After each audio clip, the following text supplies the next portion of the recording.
ও চাষি ভাই, একবার নিজে বুকে হাত রেখে বলুন তো, জমিতে সার না দিলে ফসল হবে? এবং প্রতি বছর সারের খরচা বাড়তেই থাকে না কমতে থাকে? অর্থাৎ আপনি এবছর যদি 5,000 টাকা সার ব্যবহার করেন, আগামী বছর কি 4,000 টাকা সার ব্যবহার করবেন? মোটেও না। সারের খরচা আপনার দিন দিন বাড়তেই থাকবে। তার কারণ আপনার জমিটা পুরোপুরি অকেজো হয়ে গেছে। প্রতি বছর বিভিন্ন ধরনের রাসায়নিক সার দিয়ে জমিটার 12টা বেজে গেছে। ডিএপি, এনপিকে, ইউরিয়া, আরও কত কি, আরও তো কীটনাশক সার আছেই। এত কিছু দিলে জমি আর জমি থাকে? জমি তো পুরোপুরি নষ্ট হয়ে গেছে, মানে ক্যান্সার হয়ে গেছে জমিতে। সরকার বারবার বলছে জমিতে রাসায়নিক সার ব্যবহার করবেন না, এতে জমি নষ্ট হচ্ছে, ফসল খারাপ হচ্ছে, ভবিষ্যতে ওই জমি আরো নষ্ট হবে, ক্ষতির মুখে পড়বে, মানে ওই জমিতে কিছুই হবে না, মোটামুটি পাথর হয়ে যাবে। কে শোনে কার কথা? জমিতে গোবর সার ব্যবহার করে চাষ করতে বলছে। আরে গোবরই তো নেই, তাই সার কোথায় পাবে? গোবর সার, গরু নেই তো গোবর আসবে কোথা থেকে? কৃষক যদি জমিতে চাষ করতেই যায়, তাকে তো সেই রাসায়নিক সার ব্যবহার করতেই হবে, কারণ সবাই রাসায়নিক সার ব্যবহার করে ফসল তুলছে। তা কোনো এক ব্যক্তি যদি সার না ব্যবহার করে, তার তো জমিতে ফসল হবে না। তা বাধ্যতামূলক কৃষকরা রাসায়নিক সার ব্যবহার করছে।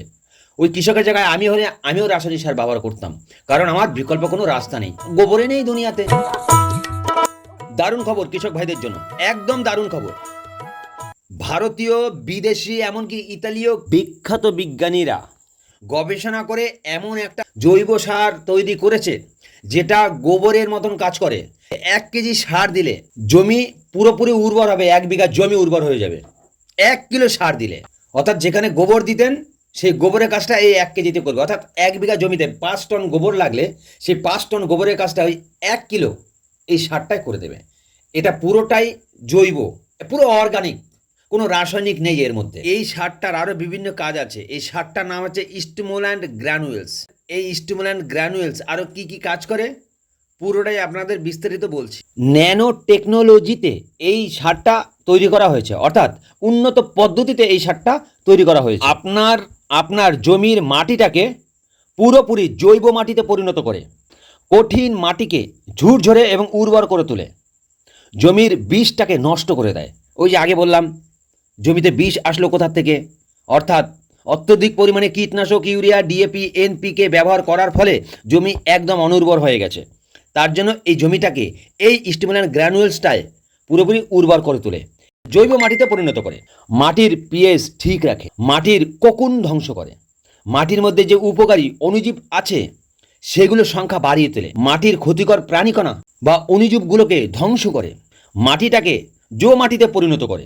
অর্থাৎ জো মাটি হচ্ছে যে মাটিতে জল ধারণের ক্ষমতা এবং জল নিষ্কাশনের ক্ষমতা থাকে, এবং যেই মাটি ঝুরঝেরে সেই মাটিকে জো মাটি বলে। তাই এটাকে জো মাটিতে পরিণত করে। মাটিতে যে কঠিনভাবে জৈব পদার্থ লেগে আছে, সেই কঠিন জৈব পদার্থটাকে ভেঙে পচিয়ে মাটিটাকে উর্বর করে তোলে। এই সারটা হচ্ছে দানা দানা, যাকে গ্র্যানুয়েলস বলে।